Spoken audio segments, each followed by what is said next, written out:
마태복음 27장 38절로 56절까지 말씀 함께 읽겠습니다. 마태복음 27장 38절로부터 56절까지입니다. 다 같이 읽겠습니다. 시작. 이때 예수와 함께 강도 둘이 십자가에 못 박히니 하나는 우편에 하나는 좌편에 있더라. 지나가는 자들이 자기 머리를 흔들며 예수를 모욕하여 이르되 상전을 헐고 사흘에 짓는 자여 너희가 아들이여 자기를 구원하고 십자가에서 내려오라 하며 또 같이 대제사장들도 서기관들과 장로들과 함께 희롱하여 이르되 그가 남은 구원하였을 때 자기는 구원할 수 없도다. 그가 이스라엘의 왕이로다. 지금 십자가에서 내려올지어다. 그리하면 우리가 믿겠노라. 그가 하나님을 신뢰하니 하나님이 원하시면 이제 그를 구원하실지라. 그의 말이 나는 하나님의 아들이라 하였도다 하며 함께 십자가에 못 박힌 강도들도 이와 같이 욕하더라. 제6시부터 온 땅에 어둠이 임하여 제9시까지 계속되더니 제9시쯤에 예수께서 크게 소리질러 이르시되 엘리 엘리 라마 사막다니 하시니 이는 곧 나의 하나님 나의 하나님 어찌하여 나를 버리셨나이까 하는 뜻이라. 나서 어떤 이들이 듣고 이르되 이 사람이 엘리야를 부른다 하고 그 중에 한 사람이 곧 달려가서 해면을 가다가 신포도주에 적시어 갈대를 끼어 발시게 하거늘 그 남은 사람들이 이르되 가만두라 엘리야가 와서 그를 구원하나 보자 하더라. 예수께서 있으시고 영혼이 떠나시니라. 이에 형제의 회성이 위로부터 아래로 찢어져 둘이 되고 땅이 진동하여 바위가 터지고 무덤들이 열리며 자던 성도들의 몸이 일어나 예수의 부활 후에 예수의 품에서 나와서 그 성에 들어가 많은 사람에게 보이니라. 백성과 및 함께 예수를 지키던 자들이 지진과 그 일어난 일들을 보고 심히 두려워하여 이르되 이는 진실로 하나님의 아들이었도다 하더라. 예수를 섬기며 갈릴리에서부터 따라온 많은 여자가 거기 있어 멀리서 바라보고 있으니 그 중에 막달라 마리아와 또 야고보와 요셉의 어머니 마리아와 또 세베대의 아들들의 어머니도 있더라. 아멘. 예수님의 고난과 죽음에 있어서는 항상 양 사이드의 반응이 있다는 겁니다. 양 사이드의 반응이 있어서 한쪽은 긍정적으로 반응하고 한쪽은 부정적으로 반응하는 거죠. 물론 우리가 부정적인 쪽은 대부분이 좌편이라는 말을 씁니다. 우편은 긍정적인 쪽이라는 말을 하고 우편과 좌편에 강도가 있었죠. 그런데 강도 중에 욕했던 강도는 좌편 강도라고 흔히들 말하죠. 근데 좌편 강도가 그렇게 욕했다 하는 그런 표현은 나오지는 않습니다. 우편 강도가 했다, 좌편 강도가 했다 이렇게 말하지는 않고 한 강도가 이렇게 욕했다 말하고 또 다른 한 강도는 오히려 나를 기억하소서 이렇게 말을 했다 이렇게 나오거든요.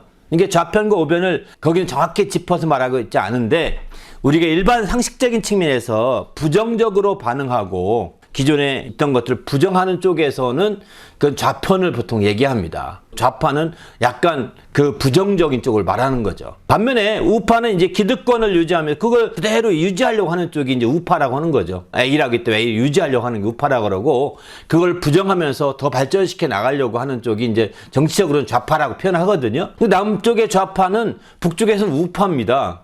북쪽에서는 우파예요. 북쪽에서 좌파는 남쪽의 우파입니다. 이런 식이 서로가 좌우가 달라지죠. 일반적인 개념상은 좌쪽은 부정적인 쪽, 우측은 긍정적인 쪽 이렇게 통념화됐기 때문에 보통 얘기하는 거고 우편 강도가 나를 기억하소서 당신의 나라에 임할 때를 기억해달라고 했던 것이라고 나오고 좌편 강도가 예수님에 대해서 욕하고 조롱했던 것들은 이게 지정되어 있지는 않습니다. 확실하게 좌편에다 우편에다 나와 있지는 않다고 성경의 기록상에 이렇게 좌편 우편 강도가 나온 내용들은 누가복음 23장에 잘 나오는데 거기 보게 되면 구체적으로 좌편이 그렇게 말했다 우편이 이렇게 말했다라지 않습니다. 한 강도가 이렇게 말하고 또 다른 강도가 이렇게 이런 식으로 표현하고 있는 거거든요. 제가 이제 일부러 좌편과 우편하고 쓴 것은 그런 일상적인 면에서 예수님의 고난과 죽음에 대해서 긍정적으로 보는 그룹이 있고 또 예수님의 고난과 죽음을 부정적으로 반응하는 경우가 있더라는 겁니다. 항상 이 두 가지 반응은 늘 따라다닙니다. 예수님 공교롭게 예수님이 마지막 운명하실 때 좌우에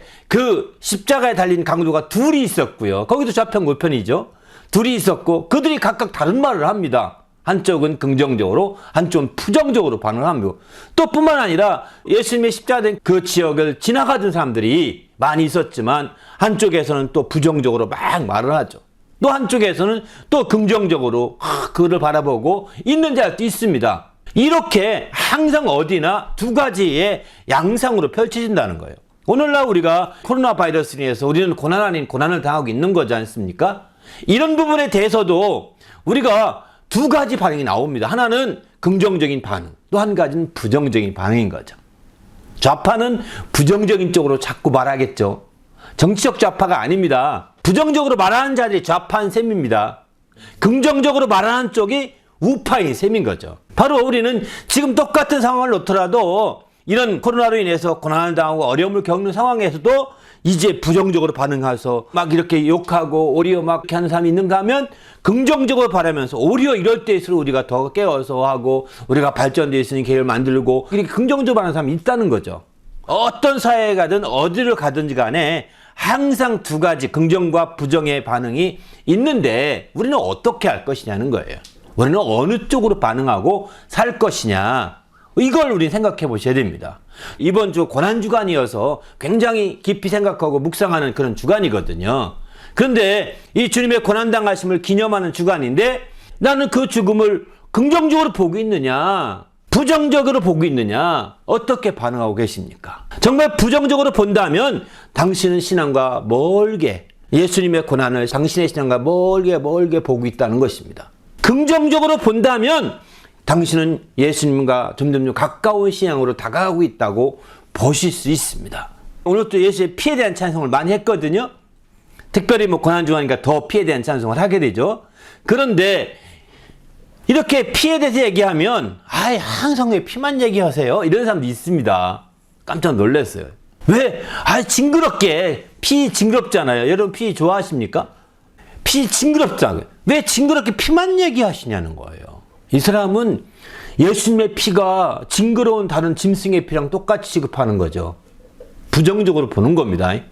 그분의 피가 보배롭고 귀한 피, 그래서 보혈이라고 표현하는데 보배로운 귀한 피로 보지 않는 것입니다. 그분의 고난이 그저 보배로운 그 은혜로운 고난으로 여기지 않는 것이죠. 부정적인 쪽에서는. 그분의 고난이 왜 하필이면 할 말도 많은데 꼭 고생 얘기만 합니까? 좋은 은혜로운 맛이 많이 있잖아요. 예수님 말씀하면서. 왜 고난 얘기만, 굳이 그 얘기만 꾸지 할 필요가 뭐가 있습니까? 이렇게 반응하는 사람도 있다니까요. 정말 우리가 과연 긍정적이냐 부정적이냐 한번 자기를 돌아보면서 내 신앙이 바르게 되는지 아닌지를 한번 점검해 볼 필요가 충분히 있는 거죠. 이럴 때일수록 더 예수의 피가 우리에게 소중함을 깨닫고 예수의 피가 고귀함을 깨닫고 보배로움을 깊이 깨달아서 내가 그 보혈이 없이는 살 수 없는 사람이구나. 내가 그 보혈로 말미암아 주님과 이렇게 가까워진 거구나. 이 보혈이 없다면 주님과 나와 전혀 관계가 없을 텐데 이 보혈로 인해서 그렇게 된 거구나 라고 우리는 그것을 우리가 강조할 필요가 있는 거거든요. 그럴 때 마침내 하나님을 기쁘시게 하는 긍정적인 면에서 성장해 갈 수 있는 거죠. 그러나 하나님 앞에서 이걸 부정적으로 보면 한없이 신앙과 점점 멀어진다는 겁니다. 신앙과 점점 멀어져서 점점 주님과 거리가 떨어지게 되는 거죠. 우리는 이제 주님 앞에서 철저히 주님의 말씀 가운데 부정적인 반응을 우리가 버리고 긍정적인 반응으로 나가는 성도가 되시길 바랍니다. 그래서 어떤 상황이 되더라도, 어떤 여건이 되더라도, 어떤 환경이 조성되더라도 그것을 통해서 긍정적인 눈을 자꾸 키워가게 되면 그게 바로 우리의 신앙에 큰 도움이 되고 성장이 되는 거죠. 그러나 부정적인 눈을 자꾸 키워가면 신앙이 늘 디프레스 되는, 깎여가는 겁니다. 자꾸 깎여가는 거죠.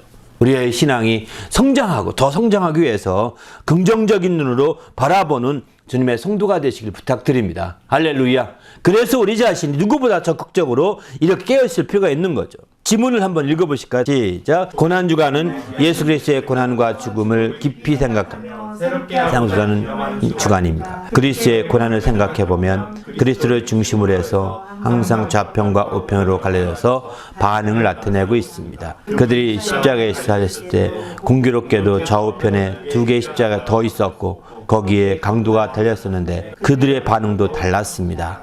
그리고 예수께서 십자가에 달리신 후에 그분에 대한 반응도 두 가지 나타났습니다. 지난은 어떤 사람들이 모욕하는 자들도 있었고 하지만 멀리서 안타까워하면서 끝까지 지키던 여인들도 있었습니다. 한편 예수께서 운명하시는 날에 정오가 되어 어두워졌을 뿐 아니라 오후 3시에 운명하실 때 놀랍고 기이한 현상이 일어났을 때에도 두 가지 반응이 나옵니다.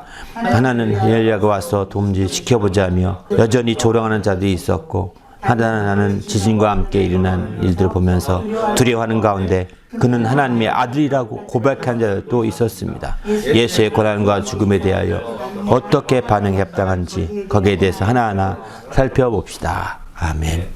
그렇습니다. 이렇게 여기 오늘 짧은 이 본문이지만 세 케이스를 좀 두고 우리가 살펴볼 수 있는 거죠.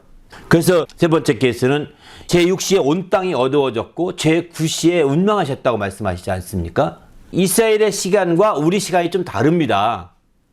이스라엘의 시간의 0시는 6시예요. 6시가 0시입니다.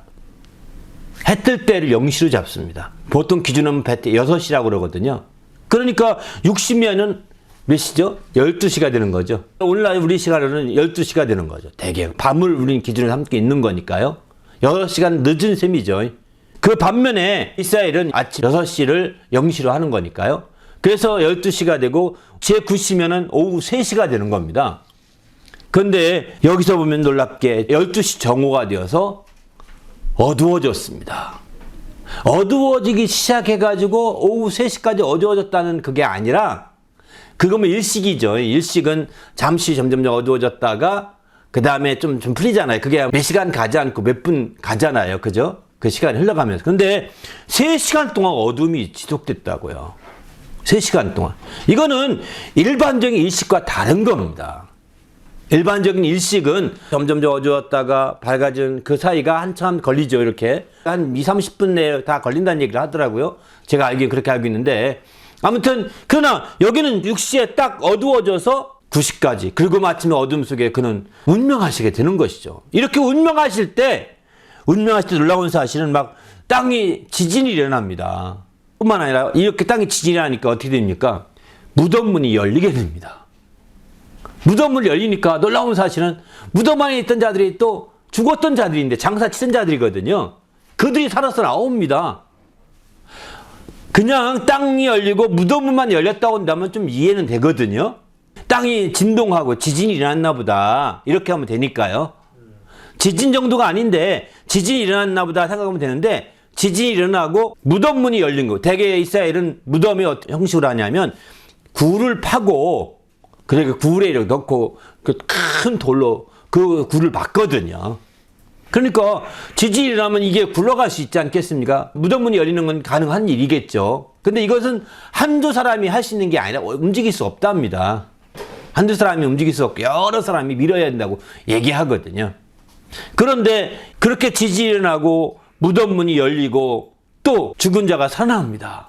여기 본문에 보게 되면 죽은 자들이 살아나서 예수의 부활했을 때 함께 그들도 막 많이 참여했다고 하지 않습니까? 그럴 만큼 죽은 자가 사는 역사가 나타나게 되는 거죠. 이런 놀라운 역사들 보면서 두 가지 반응인 거죠. 한 사람은 예수를 조롱하는 거죠. 또 한 사람들은 이런 놀라운 역사를 볼 때 분명히 하나님의 아들임에 분명하다라고 이렇게 고백하는 겁니다. 이 백부장 같은 경우가 대표적으로 그렇게 고백을 하고 있죠. 그런 측면에서 볼 때 우리가 이런 그 반응과 이런 역사들이 항상 어떤 현상이 일어나든 간에 어떤 상황이든 간에 이 두 가지라는 것입니다.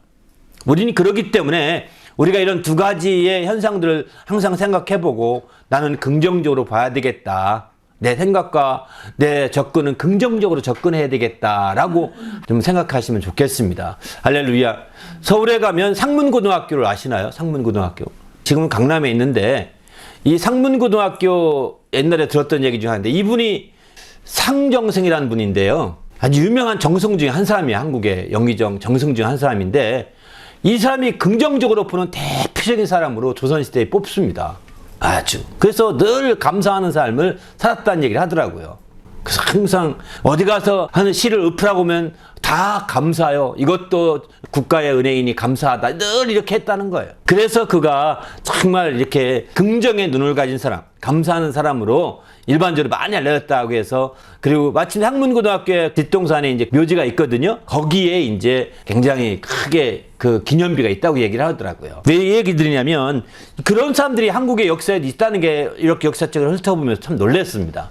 그렇게 긍정적으로, 신앙적이 아니면 긍정적으로 이렇게 늘 말하기가 쉽지 않거든요. 그런 마인드 갖기가.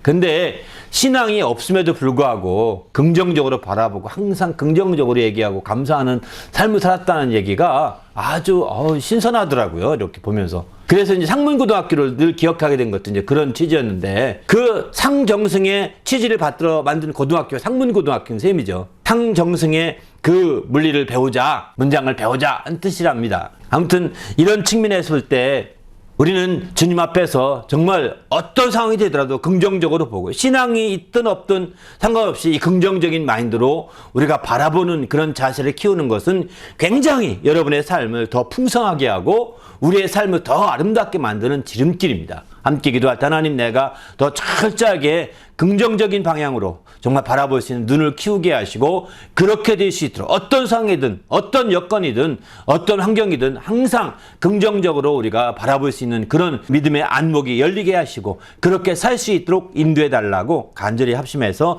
기도합니다.